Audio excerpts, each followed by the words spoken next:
The highlight hits. Really what he needs to do is leapfrog.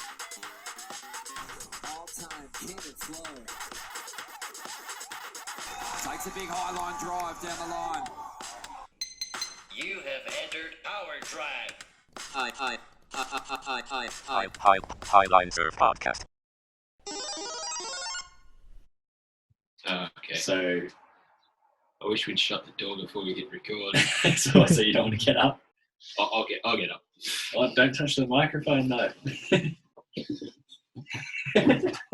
This is good content. Oh, Jesus Christ. So, all the audio is going through Zoom now. Yep. Fucking oath. I'm back. Can faintly hear Nico. How's that? A little bit better? Yeah, we're good. He's All right. frozen. Hey, big dog. Got a little special woofer guest here. Oh, yes. Loud. Welcome, everybody. G'day. G'day. What's going I'm on? not really going to be the lead role in this, am I? In the comfy chair, I think Yeah. you have to be. Yeah, jump in the not much driver's going on. seat. Another week of mate. We all know what it's like when I'm driving. But yeah, there's been actually a fair bit of news in surfing this week, though, right? Like it's been a pretty big week for surfing news, even though again no comps. There's been a little bit going on. I think that was the purpose of trying to do a podcast and do it more regularly. Like, although there's no surfing going on at the moment, there's plenty of news that's coming out at the moment. So, and like a lot of proposed changes and some like real changes that are happening throughout the industry. So, I think it's probably a good time to just do like a weekly almost update. 100%. I don't know about you boys, but I'm actually super jazzed on where surfing is in this whole COVID thing right now. People are still putting up some pretty cool content, and the WSL made some pretty big announcements this week. Like that's pretty exciting stuff, I reckon. Even though we can't get fired up on a world title, it's something to grasp or cling on to. Absolutely. Yeah, that news about a title showdown, like a Superbowl kind of event, sounds pretty epic. And they're going to make it happen next year. What are you guys thinking about that? I hate it. I love it. They're gonna blow it next year, just being the first year. But if they actually do it properly over the next 3 or 5 years and tweak it and make it into more than a one-day event, which is what it's going to be the first time, I reckon it could be such a sick event. You actually get to see good surfers, like the high-ranked surfers, surf more, and that's what everyone wants to see, really. Yep. Yeah, I've always agreed with seeing more of the higher ranked surfers, and that's why in the past we've talked about doing the, reducing the numbers of the tour and going about it that way. I don't know. I just don't feel right about having a showdown. I think a lot of it just comes like I don't know. There's two different ways of viewing this, because you look at the sport that I follow a lot, which is English football, where they're heaps against playing an entire season, and then at the end of that, the person that plays the best over a 6-month period might not be crowned champions. Whereas like with other sports, and I know it's probably more common through Australia, like in our sports, well, it is a lot more common. And then in American sports, which is what the WSL is trying to model itself after, that's the model that they use, which is the playoffs, which gives you that climactic end of the season, which is great. But I mean, looking back at the tour in the last 10 years, there have been some really, really exciting world titles that have come down the pipe. So I don't know if it necessarily needs that all going into the one, because I want they want to do it in the one day, and I think that's probably just a bit too much to fit in, and can favour or put somebody out of favour who has been surfing well all year and has put together a really good year. It doesn't allow for injury. No, but I agree with you. This year, that Gabby Italo final at Pipe, probably the best heat of surfing I've watched in recent memory, especially for a world title showdown. On the flip side, the positives that I can see is that hopefully with this showdown thing, we're going to see more of those heats, hopefully, throughout that day, and get to see just good guys surf all day, and not so many like, you know, Pedersen, Crisanto knocking out, you know, Italo in the first round of pipe. Like, hopefully that they'll have fail safes where that can't happen. Yeah. I have an idea for it. I want to hear your view on it first, Winnie. Yeah, I think it needs to be at least 3 days. And it needs to be in an epic location like Indo on a boat where you're getting lefts and rights and some crazy barreling and high performance waves. So you get that bit of variety where pipe is just that barrel wave. It'd be sick to see some kind of high performance come into it. Yeah, I was reading the stab comments on the podcast that Sam did with Elo, and there was like pretty wide range of comments, but I think the thing that kept kind of cropping up was just make it core surfing, strip the tour, like make it half as many competitors and just, yeah, less events as well. But also wanting like 4-man heats again. I don't know about 4-man heats, but the good thing that like a lot of people are focusing on this world title showdown bit, but they've also, with the way they look like they're going to restructure the tours with a definitive off season, a CT, a challenger, and a regional tour. I think this is like the perfect time to cut the tour down to 16 guys. And now it's like, okay, you surf your regional qualifiers, you qualify for international, you know, QS events, you qualify for challenger QS events, and then you qualify for the CT. Especially with it all being able to challenge it to CT within the year. There's now where guys can go up and down in the same year. There's not as big an emphasis on having to have that, you know, 12 guys of progression each year. It can be 6 guys, and those 6 guys versus the other top 10 guys, and then it keeps changing, so it's always fresh. Yep. Yeah, so back to the showdown, the playoffs, the reason, Super Bowl. the Super Bowl of The surfing. Super The reason Bowl. playoffs. The reason why I don't see that being viable in the way that you guys are picturing it, you know, going to Indo for 3 days, is that goes against everything that WSL wants to do at the moment, which is have events in locations that are accessible to the public, because that's kind of what they want to go after. They want to go after that, the crowds on the beach, the merch sales, all of that, creating that atmosphere, which you won't get on a boat trip in Indo, which would produce the best surfing. Now, what I think would be the way to get around that is have your normal tour where you go through the whole year, you crown a world champion at Pipe or wherever, and then you get the top 8, and then you send them to Indo to basically just put out video parts. Almost like a regular season, and then you get like a regular season world champion, and then you get like a super duper world champion. Yeah, and I don't even think it's worth crowning someone a world champion out of that top 8. But if they're all about creating content, then I think that's a way that they can do it. It creates something extra at the end of the season, which, because once like the season's over, then everyone's like, all right, like that, like 3-month period where there's no events is weird. Well, I think that's what they're going to eliminate with this whole challenger straight to the CT. But on the flip side, I thought instead of pipe, this is a perfect time with the bums on seats thing and Indo not being a viable thing. Is this not the time to bring back trestles? Like trestles is the wave for a world title showdown. Okay, there's no barrels, but there's lefts, there's rights. It's all about high performance. Yeah. There's bums on seats. There's resources. Their headquarters are right there. It's the time to go to trestles for this event. Do you really think it's about bums on seats? I reckon they can play a better card by going after online content and getting subscriptions or whatever that way. knowing that they're going to be in epic waves in Indo. Like, Yeah, like, and trestles can that still makes- turn up some dog shit waves.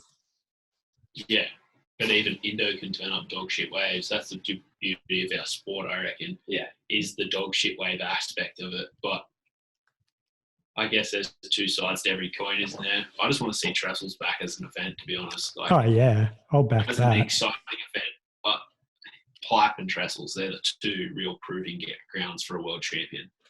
Yeah. Even if it was like you go to trestles, you have that event, and then pipe is your showdown, and that's it.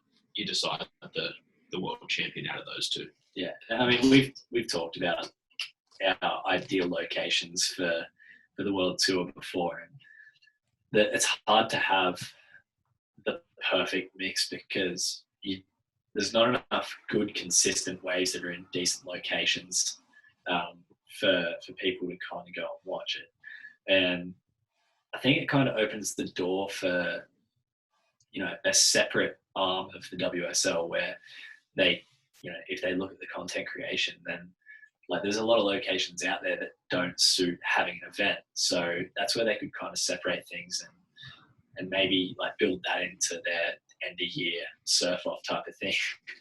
There's a 100% chance that the WSL is going to be putting on every single event they put up next year. Yeah. There's going to be no money for sponsorship. No way. Or like even government money that was getting thrown around. There's less chance of that being caught now for that sort of government sponsorship. They're going to also have heaps of issues with logistically traveling from country to country. Even next year, I'm going to assume there's going to be issues. So, do they do a US-based tour? Whoa, no.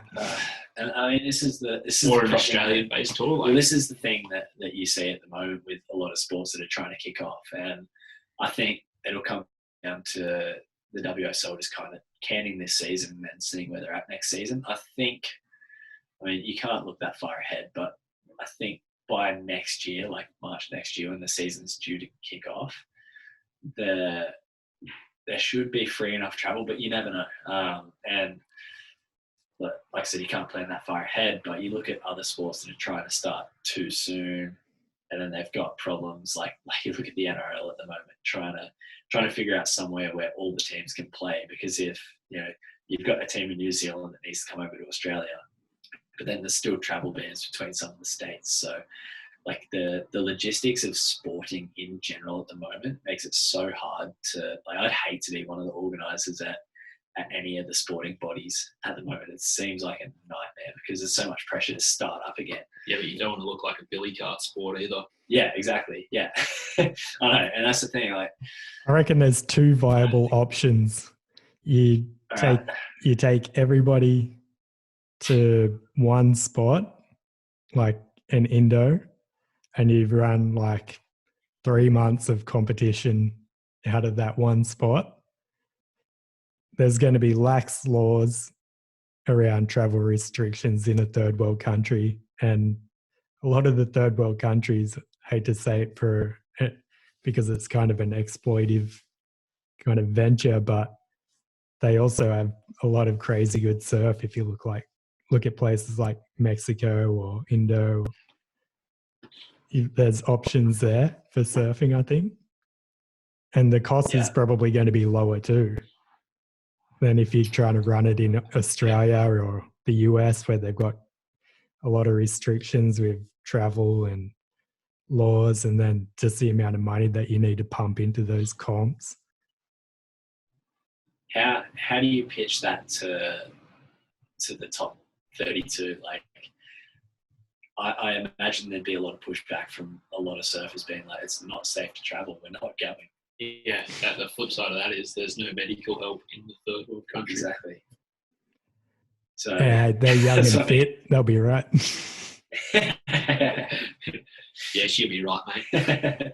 So I mean, there's like no perfect answer for any of this, and that's like when they look at making those changes for 2021, it's like we've put these changes out, but is the season like, if everything is back to normal then fine, but what's the contingency if you can't?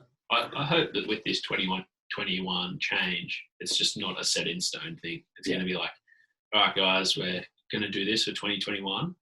We're going to see how it goes, and we're going to take feedback and tweak it for the next 3 years. Because I think it's going to take. I really am excited for the change, but there's no doubt they're going to fuck something up somewhere along the line, and hopefully they're going to be willing to change it. Do they make it like? It's going to take.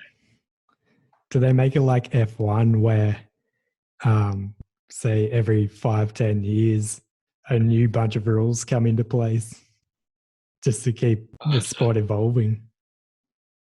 I hope so. I mean, F1 seemed to be onto a good thing. So The rules in F1 often aren't about keeping the sport evolving. It's more about creating a level playing ground.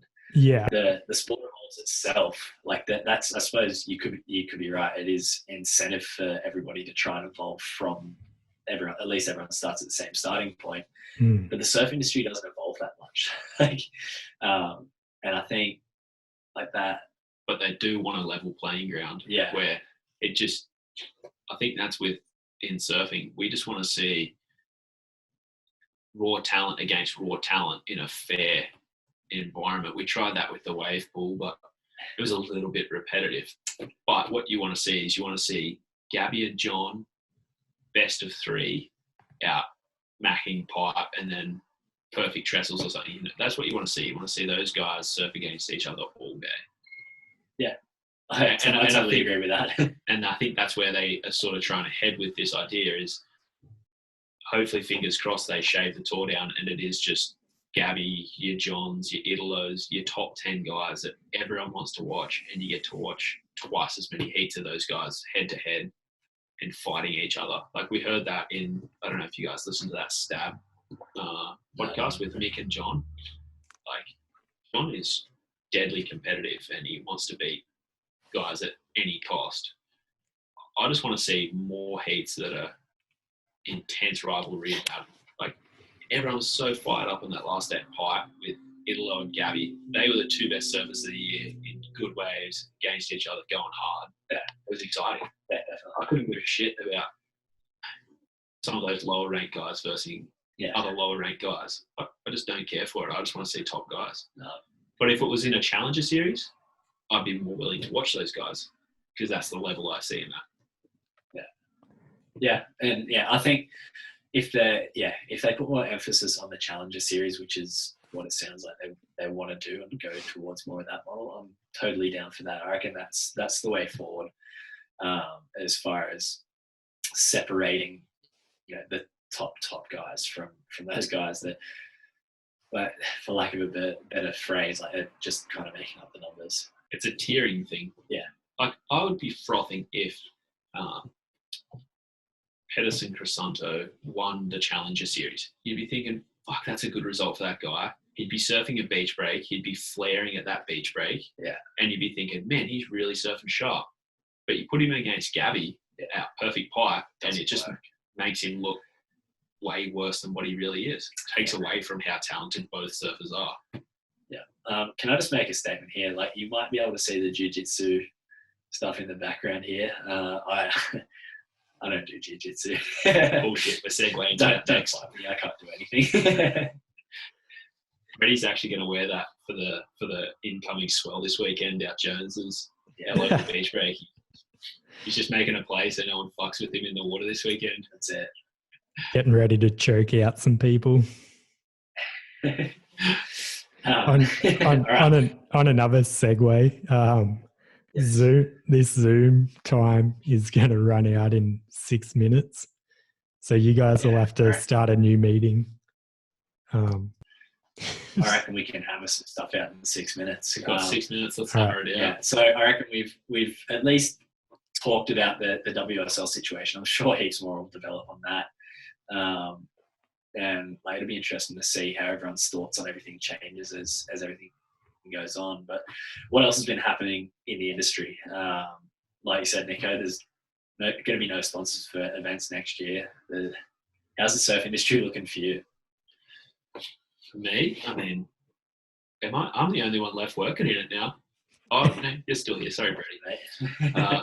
So Don't make me like put you in a chokehold or something. yeah, oops, you know jiu-jitsu. Man, I actually think if nothing else, this COVID thing is going to take surfing back to its fundamentals: boards, weddies, functional products that actually work for surfers. And I think this is going to be the end or signal a large decline again in the area that surfing tried to be, which was a fashion sort of thing. Surfers don't give a shit about products that don't make them surf better. I mean, I know myself in the job that I'm doing, I've seen a really good response of stuff that people need: wetsuits, boards, everything like that. People need that to surf better and to keep surfing. But do I need a new jumper at the moment that says Billabong? No. Yeah. Will I need one this winter? No. Because I sent you Except one. for the one With zip-off sleeves. unless it's got zip-off sleeves, do not send me. It's functional. That's what we're talking about. That thing is very functional. And let's talk about you, Luke, because it's kind of been a bit of time for you to transition out of your job working for a surf company that is struggling at the moment. How do you reflect on, how long were you working there for? 4 years. 4 years. So how do you reflect on working for the company for 4 years and seeing the changes that it kind of went through? Like, were there some things that you think were good that they're working on? Or do you think that they have kind of, been going on this path of about to be struggling for quite a while? Yeah, I think they've been on the path of, like, I don't know, the whole industry seems so flimsy. And a slight cross shore pops up and everybody starts battening down the hatches and people are getting laid off. The business model is pretty dicey, and I just think they've been so slow to affect real change, whether that's making things more sustainable for the planet or just running your business in a more ethical way. They've dragged they just keep dragging their feet, kicking and screaming, and then creating like wider and wider product ranges of shit that people don't need. So this is going to slim that down. Like, the job's been done for them, like taking the control out of their hands. And as you'd expect. I mean, there's a lot of companies out there are going to be making more and more cuts in the surf industry side of it, and I think it'll really show the inefficiencies in a lot of companies, and you'll see a lot of people get laid off, especially companies like Billabong, which might not be operating effectively. And like you talk about the wide product range of things that just don't really make sense. I had someone talking to me this week about that for World Earth Day, whatever it was, the Dr. Seuss collection. Were they serious, or was that like a send up? And I was like, no, it was dead serious. I went to the range release and they were like trying to fully sell the dream on it. See, that's the thing. Like, we need to be doing sustainable products and sustainable modes of business, and they just run a bloody marketing campaign and think that's like a one-drop marketing campaign that hasn't really even achieved anything, and people have seen straight through it because it's been so inauthentic.